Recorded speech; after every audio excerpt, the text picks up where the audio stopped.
Good morning, and thank you for joining us today. My name is Courtney Yockey, and I'm with the F&M Regional Growth Alliance, and here today representing the Business Navigator Alliance of Southcentral and Southeastern Illinois. We have a great presentation stored for you. Today's topic will cover regional childcare initiatives. We have assembled a panel of experts to guide us through today's discussion. Starting us off, we'll have Jeff Andrews, who is the owner and operator of Business of Childcare. Jeff will detail what is the current state of childcare in our region and how he is working with local communities to address these issues. Then we'll have Sarah Zaruzin from Stevens Industries to talk about an exciting development they have in the works to offer on-site childcare services. And following Sarah will be Matt Cekander from Doehring, Winters & Co. Now, Matt, unfortunately, is not able to join us due to having to be at a funeral, but we caught up with him yesterday and have a recording to play of that presentation. And Matt's going to present on childcare tax credits for businesses and employees. So what is the Business Navigator Alliance of Southcentral and Southeastern Illinois? We are a 6-county regional collaboration working through a small business community navigator grant. Within this collaboration, we have Angela Griffin from Coles Together, Lori Miner from the Sullivan, Illinois Chamber and Economic Development, Risa Shainert with the Crawford County Development Association, Nora Swalls with the Marshall Area Chamber of Commerce, Bob Colvin and Freddie Schmitty with the Paris Economic Development Corporation, and myself, Courtney Yockey, with the F&M Regional Growth Alliance. This group is charged with professional outreach and technical assistance for local, state, and federal programs. Our mission is to ensure that small businesses in our region are competitive and applying for necessary resources, and our goal is to position you for success by accelerating business recovery and growth. As you can see on the right side of your screen, there's a map that shows you where the Business Navigator Alliance is located. Today's webinar is the 5th in a series of webinars that we're hosting each month. These webinars are scheduled for the last Thursday of each month, so please mark your calendars and visit www.ilbusinessnavigators.com, that's navigators with an S, and sign up for our newsletter to stay informed. We also host various outreach events, office hours, and offer one-on-one technical assistance. Again, visit www.ilbusinessnavigators.com to learn more. And we'll post a recording from today's presentation. We'll have a copy of the slides and any additional supportive materials on the website as well. So starting off today, we have Jeff Andrews. Jeff has been recognized throughout his career for bringing an entrepreneurial approach to solution development for challenges faced by businesses, organizations, and individuals for over 25 years. As the president of Business of Childcare, he leads a team that leverages technology to increase efficient engagement of childcare business owners and operators to learning services and support focused on the business owner and interests and needs. He also partners with communities through a whole community approach that provides guidance on best practices to build and support community-focused childcare business support ecosystems. Jeff, are you ready for your presentation, sir? I'm excited to be here. Appreciate the warm welcome, Courtney, and good Thursday to everybody out there. Really appreciate the opportunity. Also see some friendly faces, which is always exciting. And always exciting to talk about childcare and maybe a little bit different lens of view as we get started today and shift into our first slide. When we think about childcare and maybe in many cases what might have attracted you to the session today is the idea we don't have enough. And the stats are right there in front of us. The big stat, over 60% in rural America lives in a childcare desert. And when we think about Illinois specifically, right around that figure, 58%, certainly in our region today, I would suggest it's even over 60% when we start to dig into the local numbers. And when we shift the slide here and we look at the graphic of the family, we realize and understand that, and it's an exercise I actually do with a lot of groups as I kick off, all of our experiences with childcare are different. Even as we think about our own upbringing, as I've, even in recent weeks, folks have had answers such as the farm is what my childcare was, to latchkey, to everything in between. And what it's helpful for us to remember is that our experiences aren't necessarily everybody else's experiences, and certainly that's just as true as today. But what we do know, and as we shift the slide, anytime we lose a childcare offering in our community, whether it's Sally out of her home or a childcare center, or other reductions that we've seen even in the last several years through the pandemic, we know that it's a ripple impact. And as you see on the next slide, I would even say a bit of a tidal wave of an impact, right? We know that even one small family childcare business that closes their doors tomorrow, calls it quits on that Friday, is going to leave a handful, if not more, families in disarray come Monday. Right. And when we think about why that is because it's more than just a family and child concern anymore. We don't have a young packs of small children running down our main streets. And the reason being is because we generally have adults with them. And so if we think about the loss of just even one childcare business in many of our communities, it is more than a ripple, it's a tidal wave, because it impacts as our local employers, it impacts even the situation and outcomes for those children if they run into that situation too many times. And so as we shift the slide and look more locally within our region, I did some numbers ahead of our time today. That big number on the screen on your left represents potential need of childcare that's not being met in the counties that make up our region, right? And great data in Illinois helps us understand this. But we think about that, right? That's a powerful number when we move beyond just family and children. That's 6,800 rough adults or so who can't go to work today if they chose to, right? Reductions in our workforce disproportionately affecting women. And we're seeing that even as we try to work ourselves out of the pandemic. And when we realize what that means, it's a 41% capacity meeting the need that we have in this region, right? And even in locally, Shelby and Clark counties with the most need, 15% capacity to need. Effingham and Cole is doing a little bit better, 60%, 65%, but all short, right? And when we think about what that impact means to our communities, we look on the right side here, right? Businesses need employees that are able to come to work knowing that their children are safe and healthy. I tell providers that all the time, minimum expectations. My child's as good a shape when I pick them up as when I dropped them off, right? But so we can't go to work if we don't have childcare. And we know that impacts our business communities. Worked with just a community not too long ago, industry or factory owner sitting across the table, 55 open positions, cost bottom line $15 million. Now, certainly that person would recognize they're not all due to childcare, but a good portion of them were, right? And that's the real impact outside, again, of the child and the family unit, how childcare is rising up. Our parents need more options. And frankly, our providers need a better narrative to remain in this great work and remain doing the great things that they do. So when we think about it, we shift the slide here.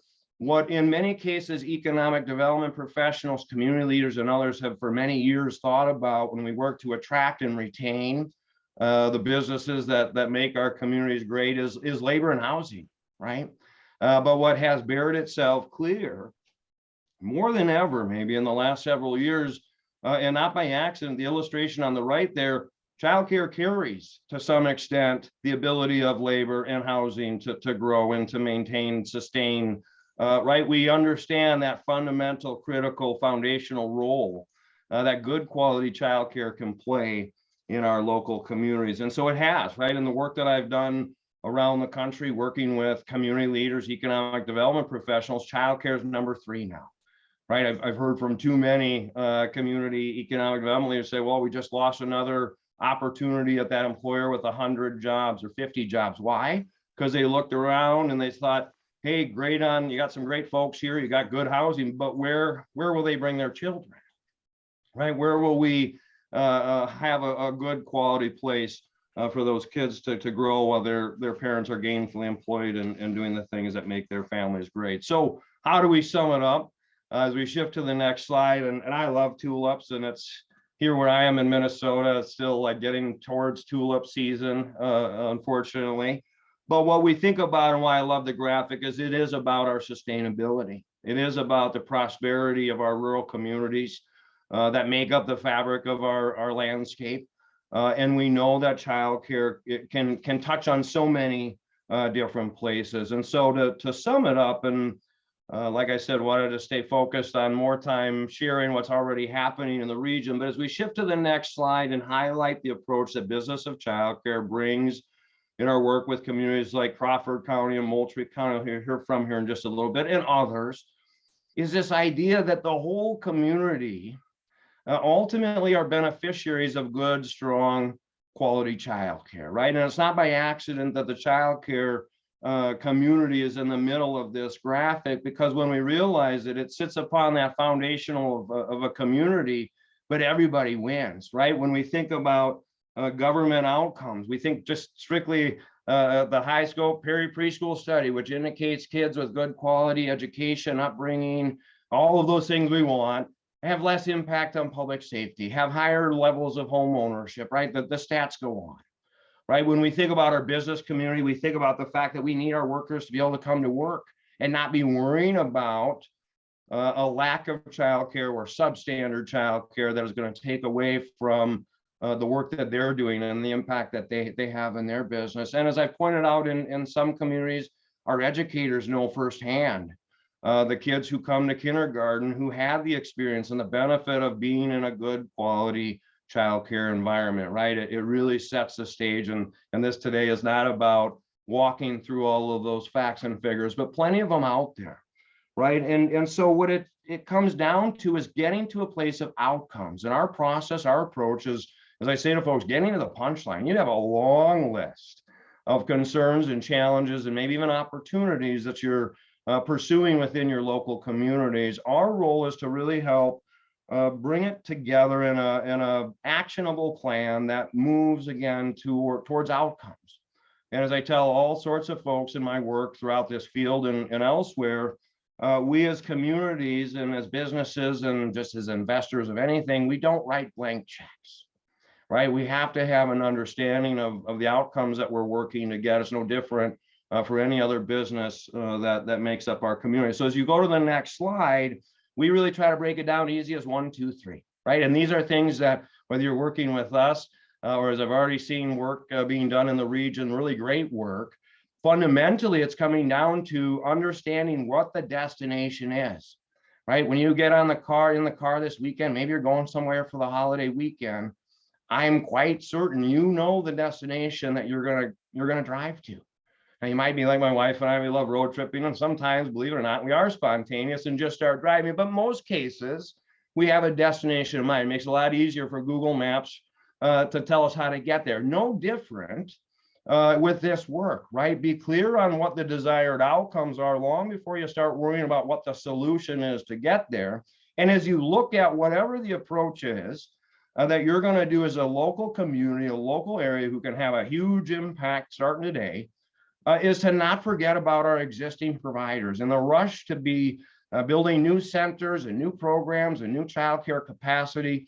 One of the biggest challenges or mistakes, I'll just call it that we sometimes make, and not intentionally, is we forget to take a moment to recognize and support and lift up our existing providers who've been doing this great work, somewhat as unsung heroes, until very recently. And so don't lose sight of those folks. They're great supporters. Obviously, they know there's a need in most cases of your community, but they want to be a part of that solution. They want to be a part of your overall whole community approach as you bring about additional capacity to meet those micro needs in the particular community. And I just wanted to highlight the most recent thing that we all think about, outcomes. And Courtney, as we go to the last slide I have here, is from not too far from where I am, up here in southern Minnesota, Blooming Prairie, Minnesota.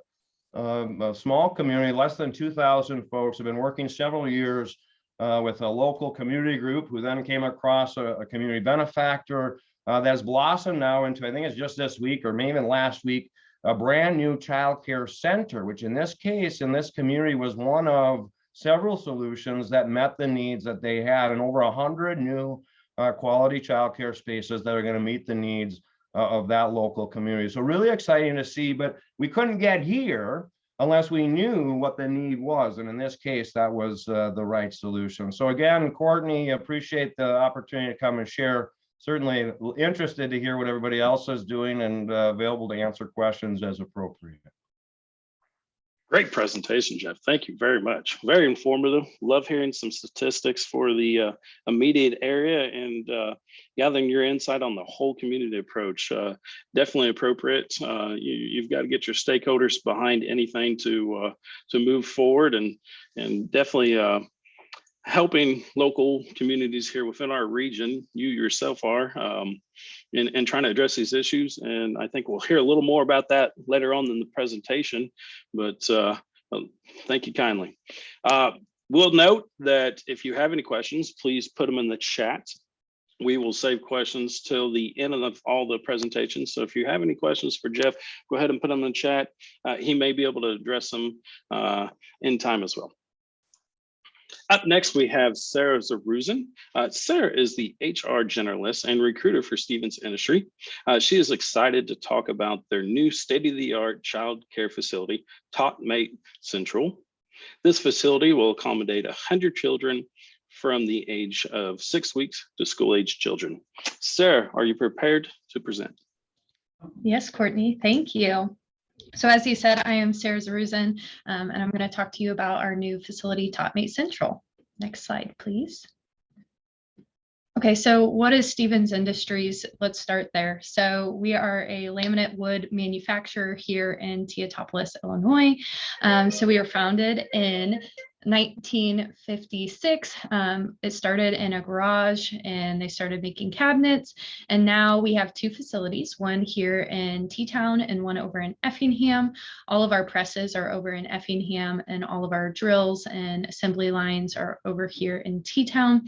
And then now we have our new state-of-the-art childcare facility. That'll be our third location. We are the largest manufacturer of commercial casework and architectural millwork in the United States. And we have high quality casework, architectural millwork, and award-winning texturized wood grain panels. So everything that you see behind me, that's all stuff that we make. Next slide, please. So why did we want to start a child care facility? Employees were really struggling to find affordable and reliable child care. And we were like, well, why don't we do something about this? So it was causing us a lot of turnover. People were quitting. They didn't have reliable childcare, so they just had to quit. And so we wanted to make sure that we could retain those employees that were very important to us, and also find a solution for them instead of just saying, hey, stay with us and find a different childcare facility. So we really want to help our employees, and we are very family oriented here at Stevens. So we wanted to make sure that we had something that was close for all of our employees. And since we are employee owned, we were like, why can't we help our owners that we currently have? Next slide, please. So this is a vision that Todd Wegman, our president, has had for years, and he just really didn't have that support in the beginning, and the pandemic really changed a lot of people's perspective on this. It started with an anonymous employee-wide survey that gauged employee interest. A lot of times I get questions about, well, what about the older people? Like, no offense, but why do they even care? But it does matter for everybody in our company. Our older people are like, yes, I want this because that means that the young Sally over here has to come to work because she has childcare. So it does involve every single person here at the company. And out of that survey, we had like 98% said, yes, we want to do this. So, you know, out of 500 people, that's really good. So how we started this, we toured some other corporate owned childcare facilities in the area just to see how they did it, what their recommendations were. For example, making sure that all the children in the childcare facility are from the company instead of looking outside. That was something we, not knowing anything, we're like, oh yeah, why can't we open it to the community? And they're like, no, you don't want to do that. Oh, okay, noted. So that was very important for us to kind of see someone else as a example. And then we had discussions with our local daycare owners and just asking them, will this affect you? Because ultimately we didn't want to do anything that would harm our community. We really want to add value. And they were all like, no, we're overbooked. That's great. Really in support of that. And then we selected our childcare director, Charity Ozenkowski. I've been practicing that name for a long time, but she is amazing. And so she's really been working with our our architects, to create the facility and what it's going to look like, what we need to have. Luckily, we kind of build all the furniture, so we're working on that as well. And then finally, we named the facility Topmate Central.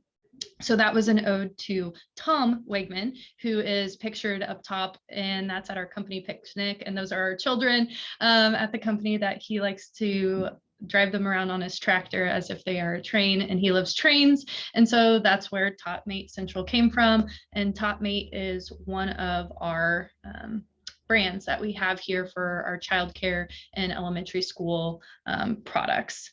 So what are our next steps? We're going to start selecting teachers. We are starting interviews June 6th for the teacher positions. They are posted online so that people can apply.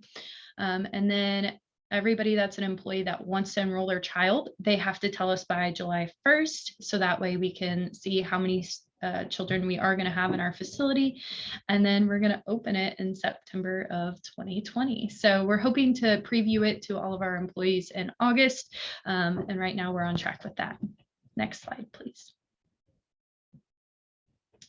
So our goals and objective for doing this was to provide a world-class childcare facility to our world-class owners. We love every single person that works here, and so we wanted to make sure that we could find something that helps them feel, connected to this company. And it's going to be exciting to see all of the children grow up together now that do go to the facility. And we also wanted to see employee satisfaction. A lot of people do like working here. And now that we're adding this childcare facility, we've had people call, hey, I want to apply. I want to get my kid in. So can I start so that I'm at the top of the list? And it's like, well, it is going by seniority. So sure, so that's kind of cool. And then also retention. We really want to see our employees stay with our company and then ease the stress of finding childcare. Right now, I know a lot of them before we started this were, hey, I have to decline the offer. I can't come because I don't have childcare. And so now we can really alleviate that with saying, hey, we have a solution for you. We have childcare here. And then we also want to make it affordable. So I can't discuss what our exact amounts are, unfortunately, but we do have those out to our employees, and it is discounted compared to other facilities in the area. We did market data on that. Next slide, please. And if you have any questions specific to Topmate Central or Stevens Industries, my contact information is up there. That's my direct line as well as my email. And I'll be answering some of them. I saw them coming across in the chat, so I'll try to get to those as quickly as possible. Thank you, Sarah. Great presentation, exciting things that you guys are working on. And I know it's been a long time coming, and it's been a lot of fun to see the building go up and to watch this thing come to fruition. So very exciting. Again, if you have any questions, I see questions coming in on the chat as well. But if you have any questions, please put them in the chat and we will address those as we finish the presentations in the Q&A section. And if you have and a reminder that this presentation will be on our website, and everybody that registered today will get a copy of the link of the recording. We'll have Sarah's contact information as well as Jeff's contact information too. So moving forward, we have something a little different today, in that Matt Cekander is not able to be with us, but we have a recording of his presentation.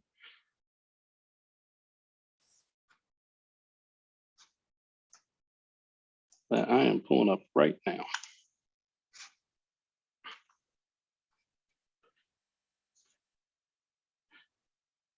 And we will give this a try. We have Matt Cekander with us today, CPA from Doehring Winters & Co. LLP. Matt has over 20 years of accounting, auditing, financial, and operational experience, drawing from his years of public accounting and in private business. Matt is going to talk to us about potential child care assistance for businesses and employees. Matt, are you ready? I'm ready. Thank you, Courtney. Today we're going to cover potential, which is a key word in this, potential child care assistance for business and employees. As many of you know, in the tax code, there's a lot of caveats. So we're going to talk high level about where IRS and government in general is incentivizing child care. And they do, it seems to me, the way I've looked at this over the course of my career is what the tax code is often used to incentivize and de-incentivize certain activities. One area that's continued to be incentivized is providing child care. And that's, it's mentioned sometimes as credits or deductions. We'll just call them tax incentives, some for businesses, some for employees, the taxpayers. Bottom line, each entity, whether you're an entity or an individual, you may get some benefits, and I can't say across the board you will. It depends on income limits, and just know that there's that disclaimer. Also, disclaimer, if I'm throwing out any personal opinions or views, those are mine. Those aren't necessarily Doehring Winters' views. So I will mention that as well. As Courtney noted, I've been doing this for about 20 plus tax seasons. Started up north in the state and moved back to the Effingham area about 15 years ago. So it's home yet once again. But anyway, we're going to start with the and there's a couple other items on the slide there about some of the areas that I've worked in over time. Went to Illinois State. Actually went to Lakeland for a couple of years. Got my associate's degree in accounting, and then went to Illinois State University. Graduated in 2001 and went up to Northern Illinois University up in DeKalb for my CPA review courses, and finished those while starting my while going through a tax season. So anyway, it's a little bit about me. Okay, so let's look at some potential tax incentives for childcare and businesses. Again, I'm using the word tax incentives just to clarify a little bit, because you can get a difference between deductions and the credits. The first one that's come up that it's been around for a little while, but it doesn't seem like it gets used very often, but it could be a way for businesses to be a little more creative in offering child care for its employees. It works out to be a pretty nice credit. I'm going to give you the form number. So if you want to look that up, form 8882, and what it is the credit for employer provided child care facilities and services. Again, that's the credit for employer provided child care facilities and services. And on that form, it's a pretty simple form, and that's most of what I'm going off of here in explaining this. It's that the box on the left, kind of in that orange color there, and the one in the middle in gray. These are both part of that form 8882 for employers.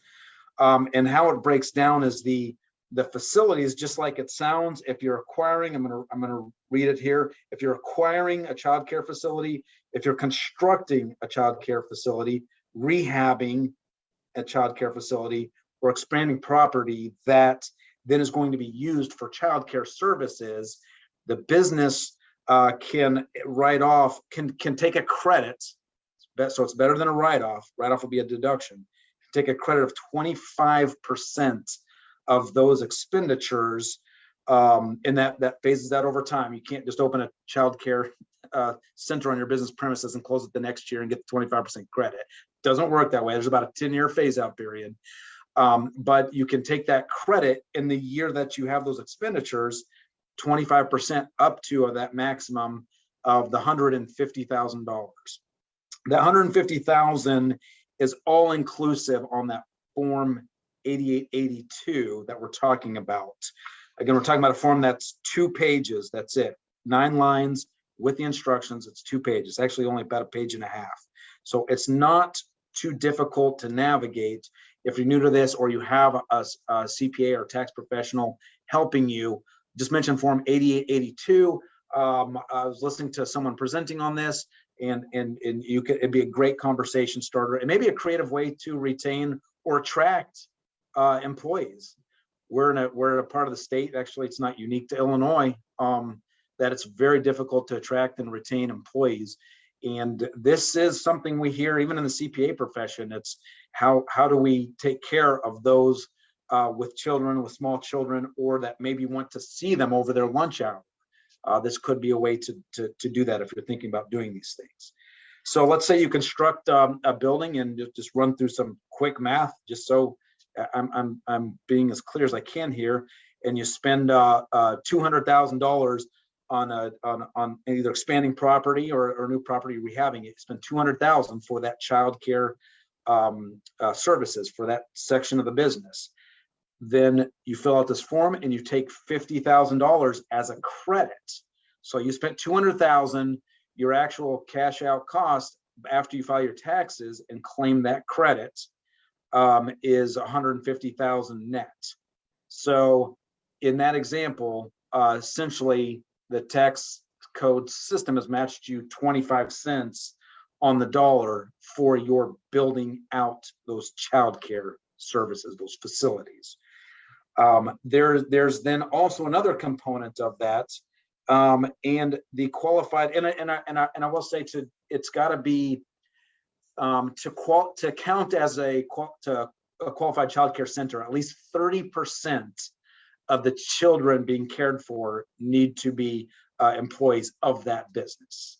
So I do want to be clear about that. So you can't just add on a childcare service. It can still be open to the public, but you have to have at least 30% of the children being cared for as employees of your business. There's also a spot on that Form 8882 for the child care resource and referral, 10% credit. What some companies have decided to do or say, okay, we don't have the dollars to build out these facilities for child care, but we're going to go into partnership. We're going to pay a contract and outsource the child care. And for any of those dollars, let's say that are covered by the employer to get this done, the employer, the business, can take a credit of 10% of those costs. So if you're contracting out $10,000 to somebody else to help figure out this answer of how are we going to provide child care for our employees, and the company's paying $10,000 a year under a contract to help with that $1,000 is the credit amount in that instance, 10%. And that also goes on that Form 8882. So you have 2 different parts of a credit that you can take on this form. One, if you're actually doing the build out yourself, or another if you're spending some money to contract out those services. Then there's another item, and there's all kinds of examples of what constitutes the expanded property and the depreciation. It's got to be part of the part of the facility that is owned by the business. So some of these are self-explanatory. I'm gonna read it to you anyway. It's got to be depreciable property, meaning typically you're depreciating these over 39 years. So under that example where we said you spend $200,000, you get a $50,000 credit. You have to say, okay, my cash out was $150,000. So to be fair to the IRS, you then depreciate $150,000. You don't depreciate the $200,000. That'd be double dipping. But it's better for your business because you're still getting that $50,000 credit. You'd rather have that $50,000 credit than a $50,000 depreciation deduction, which might only be worth about $15K net of tax. Hopefully that makes sense. We're not doing a tax course, so I'm just going to tell you the credit is better than the deduction. But just to clarify those items. And then the another distinction where this caused some issues, or some people were abusing this. IRS rules often come about because of someone abused something. So the principal residence of the taxpayer, it can't be a principal residence of the taxpayer that you're claiming this build out for. So if you have an in-home daycare, you can't start putting additions onto your own personal principal residence and trying to take this credit. It's meant for offsite paired with the building of the business that's owned it. So, and you can probably guess why that rule's in place. Otherwise, they're having a U.S. essentially subsidized principal residence wealth bill. That's not the intent of this. Again, the intent is to provide childcare for employees and find ways to credit that back to the employers for doing so. Okay, any questions so far? Are we good? Does that make sense?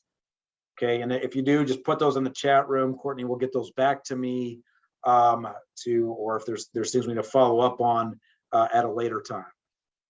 Okay, the third thing on the slide, the dependent care, the flexible spending accounts, like the cafeteria plans. Sometimes they're mentioned or referred to as those. In 2020, well, I'll go with what 2022 max is now that we're beyond 2021. There were some special COVID rules, so we're not going to get into that. But the maximum amount, $5,000 per employee. If these are set up by the employer, then the employees can put in up to $5,000 for childcare. And then what happens with that $5,000 is the employee does not pay income tax. The employee does not pay FICA or payroll tax on that $5,000. So if they're in the 22% bracket and they're also saving 15% FICA, by the time you net it all, I mean, over a third of that $5,000. So just taking 30% of that for quick math, $1,500 you just put back in each employee's pocket that's providing childcare, which I think is a pretty good deal. I see a decent amount of these accounts. It flows through the W-2s on the year-end statement showing the salaries and how much was put away.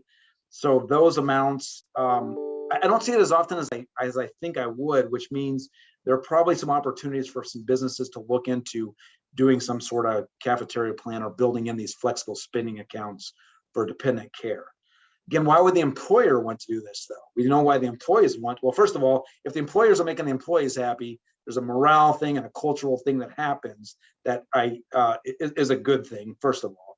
But for the employers, there's also a dollar benefit, because if you think about it, if the employee gets to exclude, if each employee gets to exclude up to $5,000 for dependent care from the FICA, from that 15%, so their shares is 7.65%, but what is the employer paying? The other 7.65%. And I know I'm getting a lot into percentages. So just to say it another way, if the employee is saving their 22% tax bracket plus their 7.5%, we'll just round it, that's that 30%. They're saving $1,500, the employee is. Well, the employer is also saving its share of the FICA that's not being tagged into there too. So it's nothing, 7%, just quick math, 7% on $5,000, $350. $350 times however many employees take advantage of that. It's all bottom line. It all goes to the bottom line. It's all net of cash, net of tax. So there's incentive, I believe, for employers to have these set up. And it's something to bring up on whoever you get your benefits through or set up, just a conversation. Hey, should we be adding dependent care flex spending accounts to our employee benefits? Get another attraction and recruitment tool, possible retention tool for existing employees that are having these, how do I find help with the increasing cost of childcare? Okay, so, and some of that's going to tag into our next slide as we go into the employees. Again, if there's any questions, just type those in the chat box and Courtney will compile those and maybe we'll see if we can get you some answers. Just be as specific as you can with those and we'll do our best with it. Okay, now we're going to switch over to the employee side, which we've been talking about. You kind of got to look at these two things together.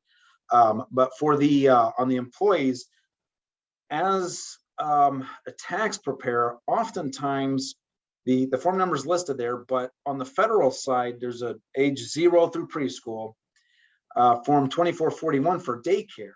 So that you can take a credit for childcare provided, and there's different adjusted gross income limits per year. So this is where I say it's not just across the board. You got to pull out your tax return and look at what your income level is. But if you don't take away anything else, just know that if you are if you are paying for childcare, make sure to ask for a form from the childcare provider that should show the childcare provider's EIN or social security number, the name of the childcare, or if it's an individual, and then the address of the daycare provider, and get that turned in with your tax documents. Because a lot of times we ask, like, oh, I didn't even know that was deductible, or an after school program that they're going to. If it's for the benefit of the taxpayers to be able to work, and that's why they're paying this childcare, then through preschool, then that's a potential for a credit to take on Form 2441. That's a maximum of $6,000, $3,000 a child, up to 2 children, $6,000. Now in 2021, those numbers were much larger, and people saw some nice refunds as a result. But in 2022, it's going back to that $3,000 per child, or $6,000 in the aggregate at max. And the lowest percentage, even if you made $1 million a year, is 20%. Well, 20% times $6,000 is still $1,200. So let's take that credit, get the $1,200. Still worthwhile to do. And it could be more than $1,200 if you maxed out at $6,000, depending on your income range. But without going into too much detail on the tax code part of it, just know to get the child care, any preschool. If there's after school programs, go ahead and ask for those. I mean, it doesn't hurt to at least ask the tax preparer, hey, I heard something about this. Does this qualify or not? Because a lot of times we don't know unless we have the form. So I'm not going to be offended if I have another document just to ask about. I'd rather be that way than finding out later, oh, well, we could have been taking this all along. So that's the on the child care items. If there's well, the dependent care FSA, which is a flexible spending account, that's that second item there, up to $5,000. That's, again, we're on the employee side of let's say, and let's say one of my daughters was going to spend $6,000 on dependent care, $500 a month for the next year. What I would do is I'd put in the max of the $5,000. Again, that's going to save me close to 30% or whatever it's going to save me. So it stays income tax free. It stays FICA free. It saves the employer their share of the FICA. Now that additional $1,000, I'm still going to get the statement from child care provider that shows that I spent the $6,000, because first of all, I want to show proof to IRS that, hey, the $5,000 is free and clear. It's for child care. You have to put that on your return. And then that additional $1,000 becomes eligible for that item in orange there, the Form 2441, where it could be worth another 20, again, at 20% on the low end, it's worth another couple $100 that you're getting tax back. So get those forms for any daycare provided, and make sure to get those turned in with your tax documents. And on that dependent care flex spending account, even if you don't take out the max of 5,000, you're not sure how it works, or the employer hasn't set one up yet, there's still opportunities to take those expenses on that Form 2441. That's just a form number that gets attached to your personal income tax return, the 1040 at the end of each year. Any questions on that? Does that seem to make sense? If so, please, if there are questions on it, please type those in so we can take a look at those. The last item is on the child tax credit reminder. And this is one in 2022, it's we still get that $3,000 and $3,600 if they're underage 6. So $3,000 if they're 17, if they haven't, if they're underage 17 at the end of the tax year. We still see some tax returns that occasionally come in, and those child tax credits aren't being taken, and that's pretty big dollars. You can tell pretty quickly if you look at page 1 of your personal income tax return on the 1040, and look at the dependents that are being claimed on page 1. And there's a child tax credit box, and just make sure that box is checked. If it's checked, you're probably getting the credit, but just make sure to look at that. It doesn't hurt to do that. I mean, sometimes it's sometimes we don't see clients, or we don't know all their children, and if they don't tell us that or bring that up, then they just don't get that tax credit reminder. So that can happen. Sometimes we only see people once a year, and it's not always with the full family. So Just a reminder, public service announcement on that child tax credit reminder, because it's a big deal. It's a big dollar amount. So you'll want to take that. Okay. And that's the, I get this question occasionally comes up. It says, well, if I'm getting the child tax credit, can I also get the child care deduction and that credit over on 2441? Answer is yes, you can do both of them. You get both of them. They're in separate parts of the tax code. So it's not you take one or the other, which makes intuitive sense. Well, for those of us that do tax returns regularly, but for a tax preparer or for a taxpayer that doesn't do this all the time, you might not know that. But you can take both of those. So I think that hopefully gives some good incentive overall for potential tax incentives for both employers and employees. And then I'll pause now, and if there's anything, I know Courtney, you're on here. Do you want to ask anything or go over anything else? Now, I did go ahead and ask Matt some questions to and an opportunity to capture his attention there, and understandable, we're not able to ask some questions directly today, but we do have some additional content that we would like to share with you. So I will play that presentation, the remaining portion of his presentation, on the backside of our Q&A section. So there's been a lot of wonderful questions come in through the chat. We're also going to do a community update, and want to give the opportunity to try to capture that within the hour that we have scheduled for this PowerPoint presentation. We will continue on beyond the hour with the discussion. We hope that you can join us, but in the attempt to try to push as much high value content to everyone today, we're going to go back to the community updates, address some of the questions in the chat, and then I'll play the remaining portion of that video to capture the questions I was able to ask Matt for the presentation.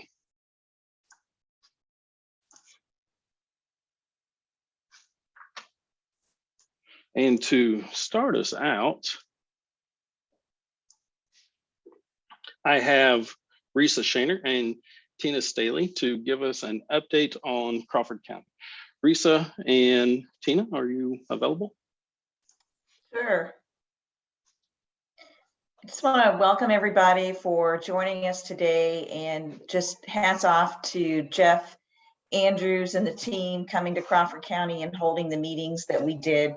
We held daycare meetings with government, industry, business, education over the course of about a day and a half, and learned so much about our community. And I particularly learned so much, as Jeff mentioned, from our daycare providers. Tina, can you just chime in here and just share a little bit about your experience during the community meetings, if you would, please? Hey everybody, thanks Courtney and Risa. So my name's Tina Staley. I have childcare centers located in Jasper and Crawford County. Today I'm going to talk a little bit about Crawford County. About a month ago, they invited childcare professionals, including centers and homes. So it was a very diverse group. We were invited to participate in a brainstorming session to discuss the state of childcare in our community. So it was really meant a lot to me, because in the past, childcare really hasn't had a seat at the business or economic table. So it was really encouraging for us that we were being recognized as a valuable asset to the community. Childcare professionals have known how important we are forever, but getting others to recognize that really meant a lot. So for the first time, we felt like the community acknowledged how important childcare is and that it is truly crucial to a growing economy. So during this meeting, we did get a chance to discuss some strategies and the way that community and business industries can work together to support childcare. Personally, I left feeling encouraged about what the future is going to look like in our area, and I look forward to some new partnerships that will support children, families, and also the people that work the job. So all the childcare professionals out there that we also need to support. And I know everybody would agree on the call that if you support childcare now, then it really positively impacts the future. So it's really an exciting thing that was coming together, and I appreciate you inviting us all for it. And Jeff, do you have anything to add to that, to the update for Crawford County? No, Tina says it best. I got to get a copy of the recording. I mean, I think this is the big missing link is the recognition of those who are doing the work. Can't say it any better. And I'm glad Tina was here to share that message again today as well, because it's the easiest win in this struggle to try to create that infrastructure that supports and everybody wins, right? There's no reason everybody can't win in this. So great share. And Reese and Tina, thank you. Did somebody have something else? I would just like to add that the meetings that we held created lines of communication we had not had in years in our community.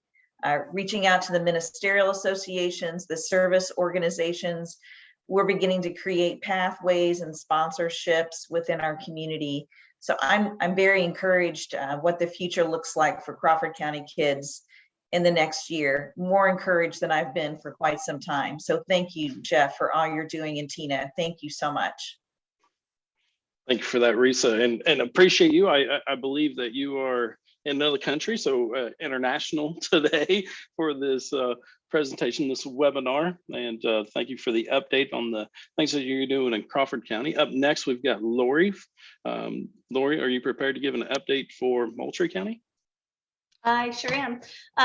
We actually just started working with Jeff as well here in Moultrie County. We've had our initial meetings and we're going through the process right now of creating our wireframe of what it looks like moving forward here. We are for sure in a desert for childcare, but through these meetings, we found some people who wanted to start some childcare, and we were able to get some insight from our current providers. The meetings were really great. People that we didn't know wanted to be engaged with childcare came. So it's really been a great process for us so far. We've been able to, with the data we got from Jeff, our school district in Sullivan is able to apply for some grants to do some after school programming. We're working with someone who's doing kind of a kids camp to maybe get her licensed, and it's been great. I would recommend working with Jeff if you really are having trouble. And Jeff, any additional comments towards Moultrie County? Well, the kind words I have to thank Lori for again later. But all kidding aside, right? The data is part of the story. The data helps us point into a direction of understanding these conversations. These short impact meetings, getting to the point, are really important. And without even getting, as Lori pointed out, to an action step yet, we already have action happening. And that's simply because we sometimes are bringing together, again, the unsuspecting characters or actors, so to speak, that can help everybody come together and make this work. So really exciting to hear that early success there too. Thank you, Jeff, and thank you, Lori, for sharing giving an update on what you guys are doing to try to just address childcare issues in Moultrie County.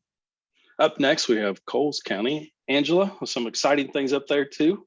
Are you ready to present? I am. Thank you, Courtney.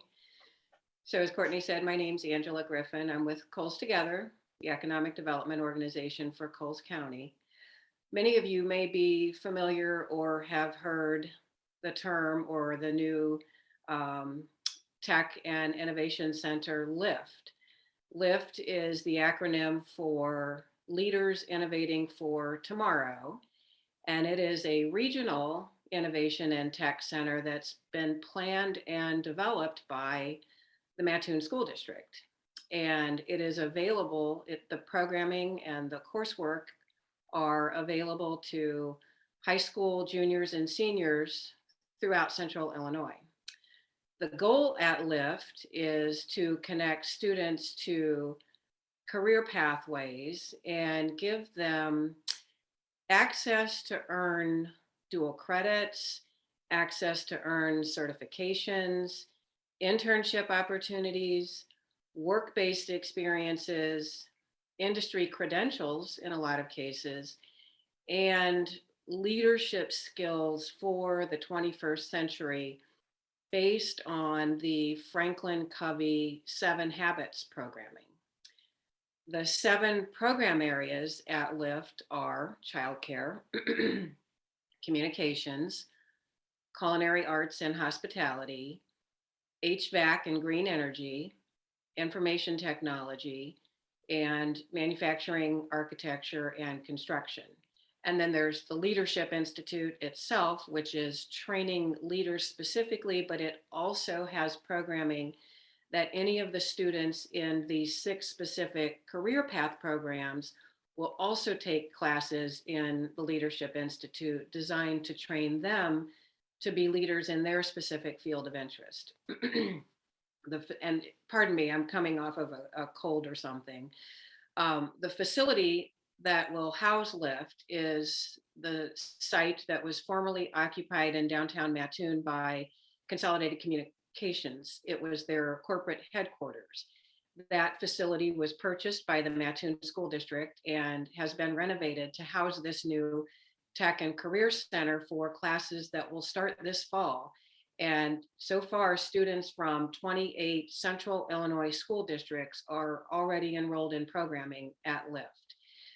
Specific to childcare, our topic today, LIFT is providing classroom training and the skills to students so that they can fill that gap in the childcare sector in this region by training young adults not only to be childcare providers, but also putting them on a path to maybe eventually operate and be a director at their own childcare facility if that's their long-term desire. The childcare training also involves operating a full-service on-site childcare program for children from birth to 3 years. The programming will teach the students in this setting about early child development, family support services that are needed, early childhood education, and then advanced child development and parenting skills that they can model for the clients.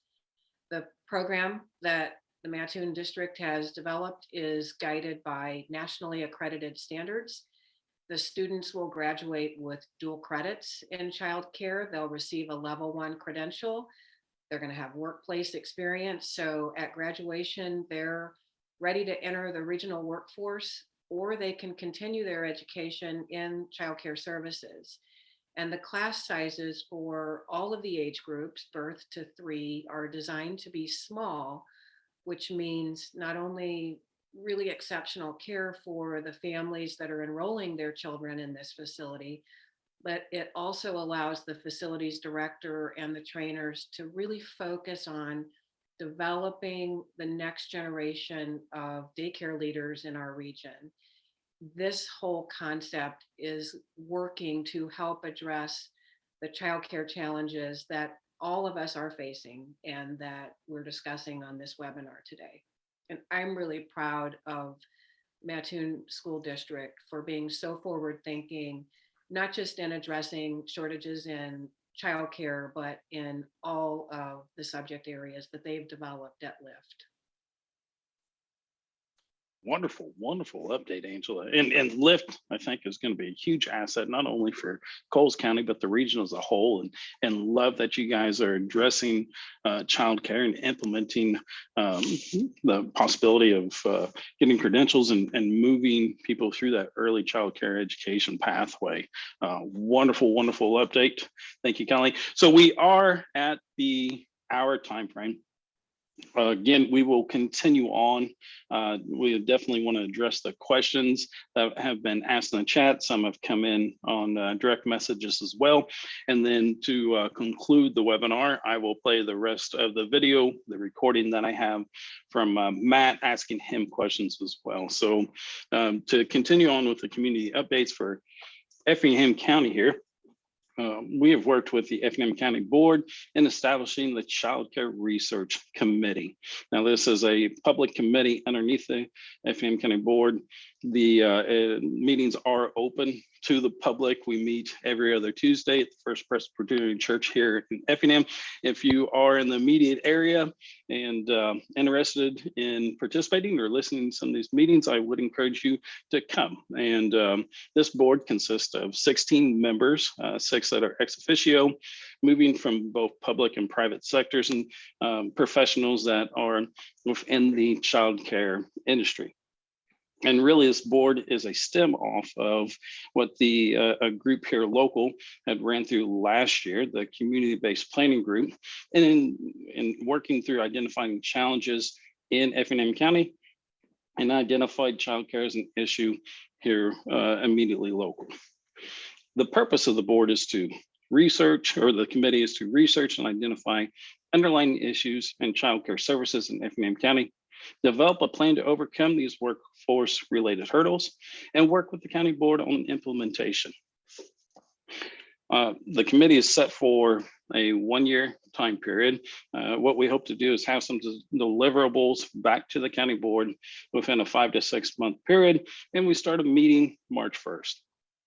One of the first things that we did was we jumped into a listening session. So we had a lot of input and a lot of research done by the community-based planning group, and had a presentation at the very first meeting of their comprehensive report, and then went into our second meeting as a listening session to gather input from the community, in which we heard from 2 parents, 3 businesses, an in-home childcare provider, and a facility childcare provider, and the members of local government, with a gentleman from the Beecher City School Board and the representative from DCFS, and asked them the simple question: what is the current state of childcare in Effingham County? And allow them to explain that, one from the parent's perspective, or effectively the employee perspective, and then 2, the business. So both sides of that table and how the issue affects that relationship. And then wanted to hear from our childcare providers on how they're trying to address those issues that the employee, the business, or effectively the local residents, the parents, are incurring. And then what is local government trying to do to assist the childcare businesses, the childcare providers, and in trying to address the issues for the businesses as employees. We continue to move on working with this committee. We've done a lot of research and talking with Project Child. We've talked with Lakeland College, and we've heard presentations from Birth to 5 Illinois initiative with the state of Illinois. And then we've also divided out into subcommittees to try to put some structure around ideas that we had streamed from a pre-planning session. So we have a loan and grant subcommittee, we have a retention subcommittee, and a gap scholarship subcommittee. And most importantly, what these committees are trying to do is develop a plan that addresses the retention of existing licensed childcare providers, the expansion of the current childcare services capacity, and temporary support to Effingham County residents who need assistance but are unable to qualify for the state of Illinois Child Care Assistance Program, CCAP. So this is a work in progress with us. Each meeting, we continuously move forward. We are hopeful to have deliverables, not only a comprehensive plan to present to the Effingham County Board, but also have a toolkit for individuals interested in starting a licensed in-home childcare business or a childcare facility, and then also have some type of a toolkit to offer support to those existing childcare facilities and hopefully encourage them to expand. So really, we're approaching this from the simple aspect that if you don't have childcare services, you don't have workers. If you don't have workers, you don't have an economy. And we want to not only try to increase that capacity, but as Jeff had noted previously, adhere to the existing childcare professionals as well, and work with them to retain them and effectively stop the bleeding of what we've seen over recent years. So that's a quick update about Effingham County, the things that we're going on here. I want to throw over to the Q&A section here. We hope that you will continue with us. I do realize we have expanded the 1 hour time frame, but we will continue on until close to 12 o'clock. Lots of wonderful questions in the chat. We'll do our best to address all those. I did have one come in early on, Jeff, when you started your presentation, and you kind of touched on this a little bit, but childcare issues. This is not a new issue. It most certainly seems that it's become a bigger issue over recent years, and more of a burden, if you will. Was there some type of a event that happened, or why is it more of a pressing issue now than what it was previously? Well, I think my short answer is the pandemic helped us see it really clear. And I think we've seen it expand beyond childcare, and so we shouldn't be surprised that childcare is suffering some of the same challenges labor markets across the country are. But I think what we remember or remind ourselves are we were already below par on compensation for childcare and early childhood education professionals. So when you're already below par, and now you can go down to the local fast food retailer or anywhere else, at some point the gap is greater than your love for children. And as I say, we can't expect these professionals to take on a life of poverty because of their love of children. And I say that very seriously, right? Because that's unfortunate truth, is many of our early ed professionals live in what we would otherwise call working poverty. And that's what's exciting about this region, is locally you're saying, no, that's not going to work anymore. And that's what I think it ultimately takes, as we often do, locally take on this challenge, address what our outcomes are. That's the key here. Know where you want to be, including compensation for your professionals.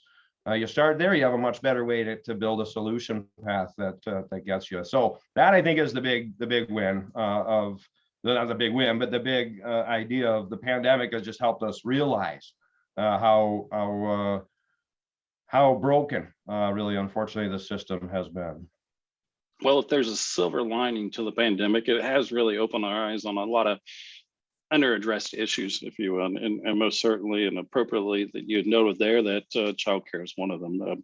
A follow-up question to that is, as you are working with people, well, throughout the U.S. and in the state of Illinois, and specifically our region as well, are people, are communities addressing these issues as they've become more apparent as a direct result of the last couple of years? And if they are addressing them, if they are not addressing them, what's the best way to get started? I think the best way to get started, if you aren't already, and I think it is already rising to the top of some agendas. I think it's just like my friends in Crawford County, Moultrie are already doing, right? You start by listening. You start by getting more focused on forward and where we want it to be, rather than hashing out why it is what it is today. And I think it's important to include, like I said, all of the stakeholders that are beneficiaries, and providing the ways for business communities to find that path. Great conversation there and overview from Matt, right? But it's our education leaders, our inputs, but it's reminding ourselves to bring the business owners and providers themselves to the table too. That's a critical part. They have a bird's eye right in front of them view of what's happening, what some of the challenges are, some of the challenges families are facing. But what we can't do is, I think, continue hoping that the child care space itself and these great individuals will keep subsidizing what we want as outcomes from this system and from the work that they do. So start by listening, start by gathering a smaller group to begin with, and be clear on what some of the initial desired outcomes are. And I think that the bigger message from that is there are many, many, many, many outcomes we could run after for early childhood. You got to maybe start with a handful and get some wins on the board, and start by stabilizing and supporting, and realizing that we have time. We'll keep adding more, but let's start with some easy wins now, so that we don't, like you said, we got to stop the bleed. We got to stabilize our system as much as we build new. I love the idea of the quick win and building morale, and you definitely have to get the players to the table. This is, as you had noted in your presentation, a whole community's approach. Did have a question come in right at the end of your presentation, Jeff and Jeremy. And I don't know if this is more appropriate to maybe Matt, but if you want to take a stab at it or have anything to add to it, what funding and grant opportunities are you aware of for expanding daycare facilities? Yeah, so there's a host, and I tell folks it really sometimes can be as specific as the geography of where you're located. Certainly, there's some newer state level initiatives, Birth to 5 with the action councils and some of those pieces, a lot of new supports coming from state and federal agencies. I think at the local or regional level, again, looking beyond the normal places or the normal wells that we go to. Regional foundations, sometimes that are offshoots of business and agriculture and others are finding and looking for places to support growth such as this. So, that's one that I think is often underlooked or underviewed, or some of those regional or corporate foundations that may align with some of the work that you're doing. But I think also, taking advantage of what Matt pointed out, some of those bigger deduction opportunities, the big question of how to take on, if you want to be a host of childcare, do you do it yourself? Do you bring a third party in? Or, lots of considerations there. And again, I don't know that there's one right answer for every business. Lots of background, certainly that I can share, and others around what those experiences look like and could be. But again, I think it's defining the ask is the biggest part of it, right? So if we're going to expand, well, how much do we need? And of that expansion, I worked with a community. They raised $55,000 to finish 33 new infant and toddler rooms, and they had struggled for, over a year to come up with any dollars. Well, as soon as we said, well, look, this amount of dollars is going to the cribs, this amount of dollars, I mean, silly there a little bit, but to some extent, we give a place for everybody to get in on the action, to participate. So while we often run after the larger dollar amounts, larger donors, we have many beneficiaries, smaller businesses even, who can't write the big checks, but if you give them a place to maybe help, update the infant room or update a library for the preschoolers, they're right in there, because that $500 ask, that $1,000 ask is just as important in the overall equation. I like it. Excellent answer, Jeff. I like it. Definitely love the idea of having to define what are you really trying to accomplish, and if there is an ask associated to that, to spell it out and to accurately articulate what the issue is, and this is how this will help resolve it. The next question here is for Sarah. Sarah, most certainly love the that you guys surveyed your employees as a whole, and that and to hear that the veteran workers are still very encouraged by this idea and are pro for the on-site childcare, whether their children may be grown and may not see a direct benefit from it, but the auxiliary benefit for them too. So very, very thankful to hear that you guys have approached this as a company-wide initiative, if you will. I'm curious, what are some of the challenges in running through this? Have you guys experienced, what are some of the hurdles? Can you speak to any of those? The hurdles for like another company that's looking to do this, correct? Correct. So in your guys's immediate experience here, and I realize you're still working through the progress, we're still but new. yeah, and still working through this. But so what were some of the things that might have came up that you didn't anticipate, or what were some of the challenges that you've had in bringing this idea to fruition? I think the biggest thing was getting buy-in at first. Like I said, we've talked about this for years. Once we finally got that buy-in from our executive team and others that wanted to see it come to fruition, then it pretty much happened pretty quickly. If you think about it, I mean, they started this not long after I started here, and I haven't even been here 2 years. So it's rather quick. I would say that the hurdle for most companies is we know we're not going to make money. We know going into this, we're going to lose money by doing this, but that's okay because it serves our owners. And so that's why we're going to do it. So I think that would be the number one thing that holds people back is, oh my goodness. And a lot of people have a myth that the insurance is going to be a hurdle. And actually for a manufacturer, it was cheaper for us to get insurance for our childcare facility than it is for our main facility with all of our employees in it. So if that's something that is in the back of your mind thinking, hey, I don't want to do this, it's really not that bad. But you do have to consider the cost of it.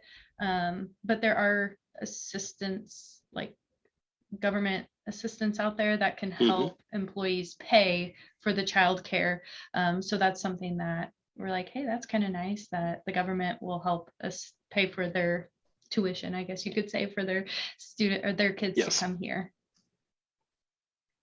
Thank you. Thank you for answering that question. And we'll go back to the chat here. During your presentation, Doug had asked, what were the reasons that they gave you for not opening the childcare facility to the community as a whole, rather than just for your employees? Yeah, so I wasn't on the tour specifically, but from what I have heard, it just makes it easier if you have to cut children, if it's just, hey, these are the employees. So we have 100 openings and say we fill 75 with our employees and then 25 with community, and then we have new people come in. Well, we don't have any openings. It's just easier to say, okay, we only have our employee children here. And then also for like discipline or somebody being sick, it's pretty easy to say, hey, Paige, and be like, hey, so-and-so, get over here, like your kid, or, it's easier to get a hold of them because you can talk to their supervisor, or they can call us in HR and we know where they are. We can go find them.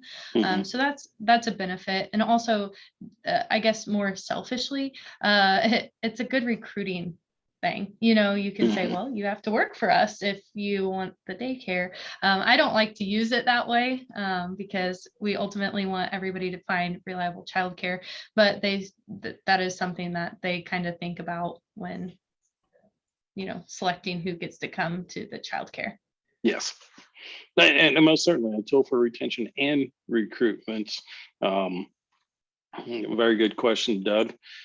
Bill also had a question that you did touch on the insurance side, and if there's anything that you want to add to it, but there has been concern from some of our local companies with the insurance side of employer provided daycare, and that's what you touched on. But his question is, have you all set up the childcare facility as a separate business to allow for insurability? So from my understanding, it is an entity under Stevens Industries. So Stevens Industries owns it, but it is a separate business entity. Man, these are difficult questions. I'm going to have to get Todd on here next time. and if you don't feel comfortable in answering something, we can most certainly follow up. That's how it is. So the insurance is still under Stevens Industries, and we did that. Later, I had a question that I touched on too with why we went with our own. So I don't know if you know this, but a lot of childcare facilities, the people don't get benefits. Like they don't get medical insurance, vision insurance, dental insurance. And so with them being employed through Stevens Industries under the umbrella of Southcentral, they get all of our dental, vision, HSA, they get all of our benefits, which is really helpful for those employees. So we're not just thinking about yes, us as a company, but those employees as well. They're now our owners. They own Stevens Industries as well, which is pretty cool. And Raina also had a question related to the liability insurance and what were the implications of your childcare facility on your liability insurance requirement. And either you and I think Jeff, you tried to answer that a little bit in the chat too, if you want to chime in. Well, and I think, it really is going to come down to that independent situation and whether you're a landlord-tenant relationship, i.e. providing space, and there's a different operator, as Sarah's pointing out. It sounds like their operations as its own legal entity, which creates that shield from a liability and legal perspective as much as possible. But as is the case, Stevens it's their own childcare business. They own the license. I imagine they have taken on all of that responsibility. And I'm so excited. It's been fun to hear, Sarah. I appreciate you being here and sharing that story, because I think this is something that we again think about. health benefits weren't at a time something that was common. Matter of fact, the State Wage Stabilization Act of 42 is really what ultimately 1942, for those of you following at home, is what really helped drive health insurance to become a standard benefit. And not that childcare is there yet, but I think it's great to see leading the edge here with Stevens Industries and doing this and putting these folks on their payroll, because Sarah points out a really big gap is the benefits and that layer of health security and benefit security that many of us maybe take for granted.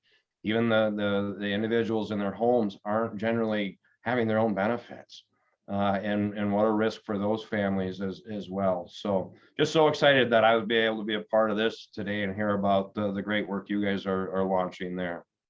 Thank you, Jeff. Most certainly. Thank you, sir. And Terry, Sarah, Terry had asked the question, how long has this project been underway? Yeah, so roughly 18 months. So I started in January of 2021, and I had heard about it about March, I would say, people saying, hey, we're looking into this. So I was like, it's a pipe dream. Like, will that really happen? That'd be really cool, but I don't know how this is going to work. And then more towards like May and June, that's when Todd and Rachel went to visit the other facilities and see what it was like. And then I remember it was summer. I was talking to my husband. I'm like, I think we're really going to do this. Like, it's really going to happen. And then August, we announced, yes, 100%, like we are going to do this. We had our director selected in October, even though she hadn't turned in her notice to her current employer. She was just doing like hourly work with us to kind of get us on our feet and get started on all of the license and all of that. And then we started breaking ground. I mean, January, February of this year, 2022, and now it's going to be open in September. So I was like looking, I'm like, oh my gosh, it is May, it's almost June. So it's coming up pretty quick, and it's been a joy to watch. I mean, it's just happened so quickly, but we're all very excited for it. Awesome. And Sarah, you're quite popular today. Another question directed to you from Michael. Why did Stevens Industries decide to manage the child care facility instead of using a third party that specializes in child care? And follow up to that was, please explain the benefit/issues of each side. Yeah, so I wasn't really in the committee that really got to make those decisions, but again, from what I have been told, we really wanted to benefit the employees at our childcare facility. So we wanted to make sure that they had the dental, the vision, the medical insurance that we touched on. Also, we wanted to make sure we could pick our curriculum and what we really liked. We also wanted to make sure we could pick our employees. Not that a childcare facility would pick bad employees, but we wanted to have a say in that and really have buy-in, so that they're part of the owners as well as the people that are dropping their children off with them. They're equal. So that's pretty cool. I don't think there's any wrong way. I think it would be great if other employers were doing similar things, even if it is with a third party. I mean, there's no right or wrong to it. It just depends on what your insurance will cover. From my understanding, Jeff probably will know more about that. But from my understanding, there's no going wrong. If you really want to do it, I would encourage you to try and see. But yeah. Awesome. And just to remind everybody, we will send out a copy of this recording, a link to the recording, and a follow-up email with the copy of the presentations, and then any supplementary materials that the panelists provide to us. And that should go out next week. We've still got a lot of questions. I know we're coming up to 12 o'clock. I'm encouraged to continue to move forward. I hope that you stay with us, but we're going to continue to address these questions, and just wanted to let people know, if you're getting crunched on time and you got to get going, you will get a copy of this recording. And then for our next question, Angela, she had asked, and potentially this is something to Jeff, but is there a statewide associations of daycare providers? I think somebody else had answered towards the end too. There is quite a few organizations statewide. In some counties, you'll find local associations. I know in Crawford County, there was an association at one point, and like many things, too many sometimes things to do and not enough time to do it. But I think those are opportunities certainly where locally, even organizing, supporting, business communities, even bringing together the providers to ask the questions, how can we help? Sometimes it's just even the mentoring and one-on-one questions and support that we may take for granted if you're a business person, so to speak, and you do this day in and day out. Sometimes even just being a resource there. But lots of different organizations, I think quite a list that we probably would never have time to get all the way through. But from childcare at a national level, the National Association of Family Childcare exists, and in some cases there are state chapters as well. Thank you, Jeff. And Tina, I did see that you did answer that question. If you'd like to elaborate a little more, I needed to scroll a little further. I threw that to Jeff, but Tina, do you have any additional input?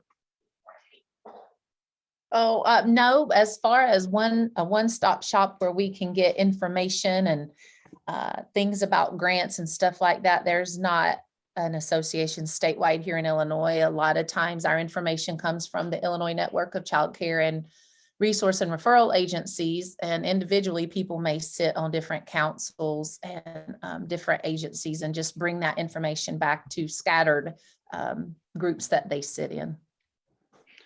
And most certainly, it seems that childcare issues are coming more to the forefront of concerns for communities, and that it is an ever-evolving environment too, with initiatives from federal level, initiatives from the state level, and local and regional initiatives. If you want to connect with people in your immediate community or within your region, I'd say there's probably some type of a club or networking event or an organization that is trying to address these issues or have been working on them. One additional question we have from Erica, and that's back to you, Sarah.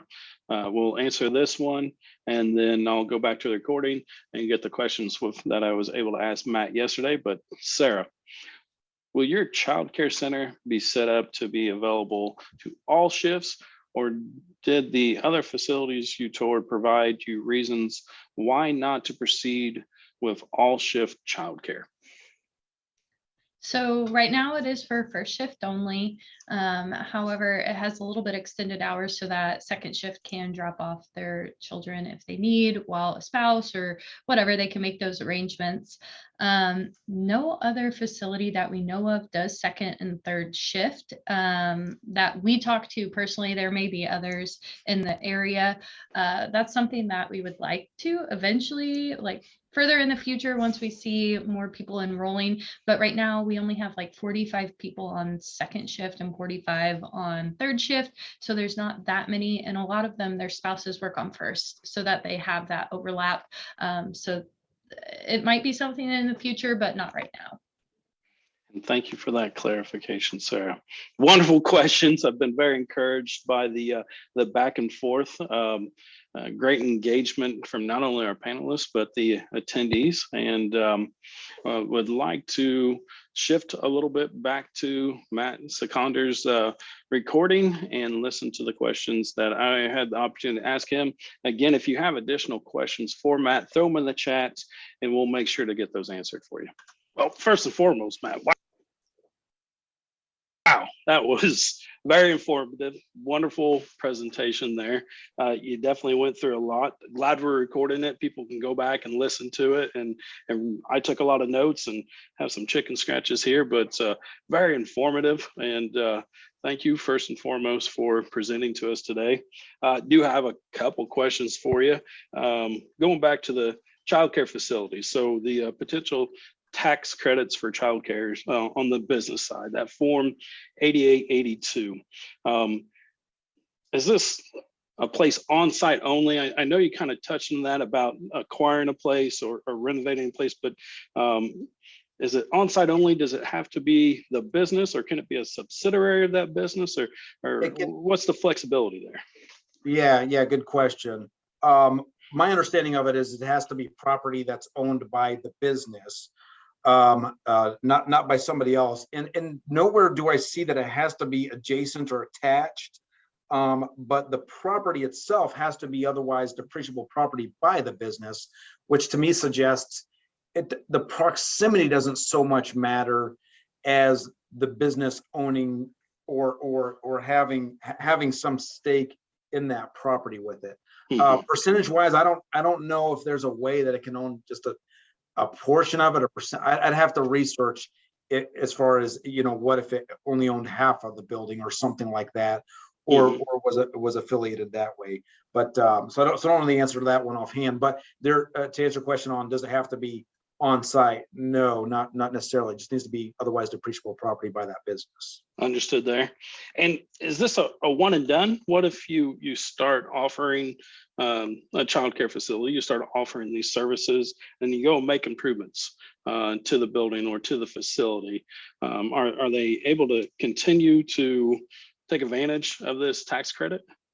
Yeah, if they do the as long as you do the if it's a rehab, so you're saying you already have an existing facility and you're rehabbing it, or you're Yeah, so say you rehabbed it and then you went back in and you made improvements to the HVAC, or you did something to the lighting, or maybe you remodeled and put another classroom in of some sort.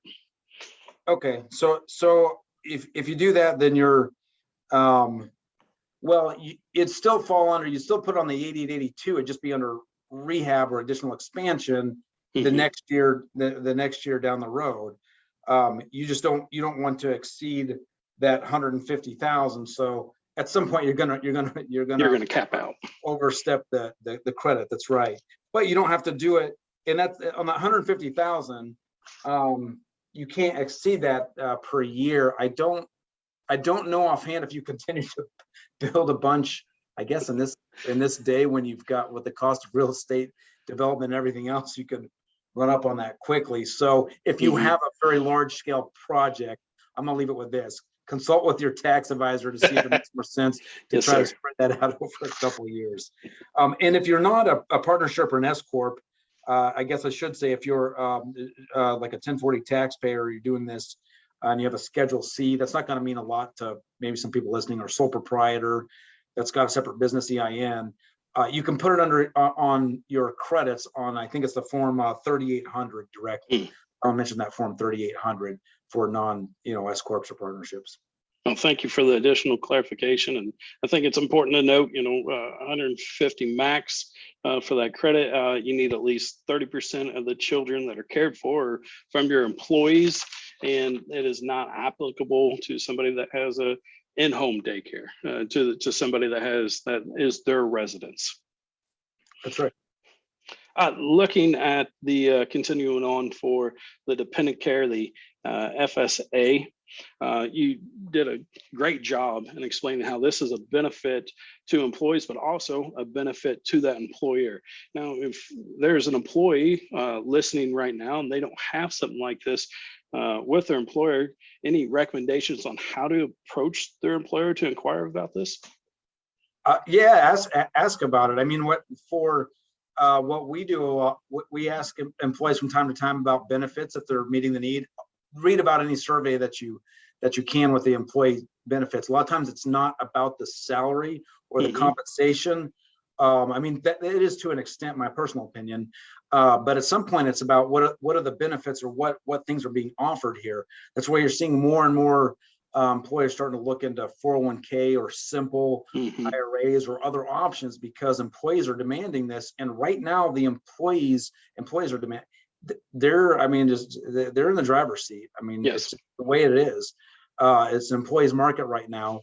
So I mean, there's ways to be tactfully bring that up, of course. But if you understand what the benefit is, then the employer can look at, okay, is this going to be an administrative burden, or hey, we already have so-and-so helping us with our benefits package. Let's add this part on, and it'll pay for itself by the time we, the employer, the businesses, don't have to pay the FICA portion on it. It's a win-win in that case.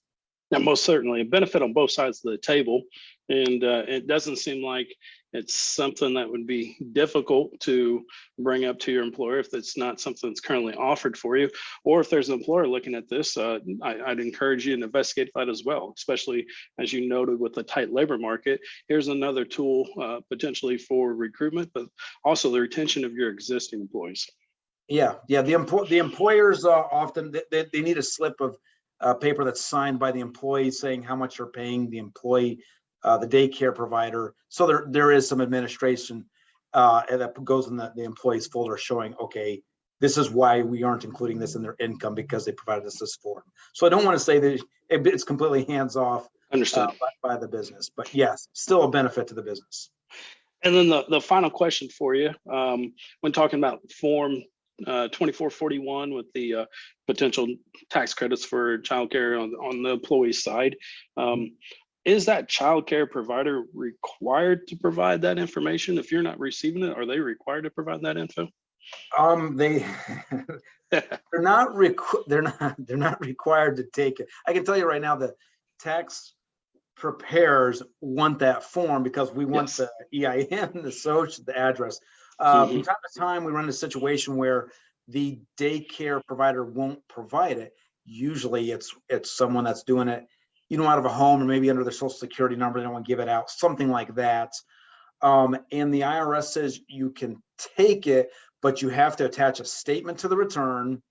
It goes through the list of items of why it basically, it doesn't really encourage you to do it. We'll put it that way. Understood. But you have to go through, list the efforts of what you took with it, and then just know that when you get that number, what IRS does with that, I'm sure there's a matching, or they go out and look under that EIN or maybe that social security number and make sure that person is reporting it as income, child care provided income. So that could be why some of that's going on. But yeah, just I would be careful about that and ask those questions ahead of time, and that might influence who you pick as a child care provider if you're wanting these credits. Because if you're going to put, I want to defer $5,000 of my income, I don't want to defer it, I just don't want to pay tax on it, then you want to make sure in advance. So great question, great point, that child care provider is going to give you that at the end of the year. Otherwise, you're going to get hit with the tax on that because you can't prove that the child care was provided by someone with an EIN or a social security number. Awesome. No, a wonderful presentation. That's all the questions I have. Again, thank you for educating us today and providing a lot of wonderful, valuable information. And I appreciate the things that you do here for us in Effingham County. Okay, hope that helps. Thank you, Courtney. Thank you. Awesome. Great questions there. Great job by Matt for answering those questions that we had. Again, if you have additional questions, throw them in the chat. But with that, we are going to wrap up today's presentation. First and foremost, we want to thank our presenters, Jeff, Sarah, and Matt. Very grateful for you guys taking the opportunity to speak with us and educating us. I think we had a wonderful presentation, a wonderful webinar. We went a little long, but that's all right. We had a lot of good info in there. We hope that you continue to join us. We will have these every last Thursday of every month. Our next one is scheduled for June 30th, to where we're going to be revisiting apprenticeships. Back after popular demand, had a lot of requests to dive into that a little further. Lakeland College and more importantly, the local Workforce Innovation Area 23 has their new apprenticeship navigator, Nate Carlson, and we're going to be visiting with him and how he is working with local businesses, working with people in the region to do outreach and technical assistance and starting apprenticeships and looking at pre-apprenticeships, youth apprenticeships, and the registered, full registered apprenticeships through the Department of Labor. And with that, we will close today's presentation webinar here. We hope that you join us next month, June 30th. Thank you.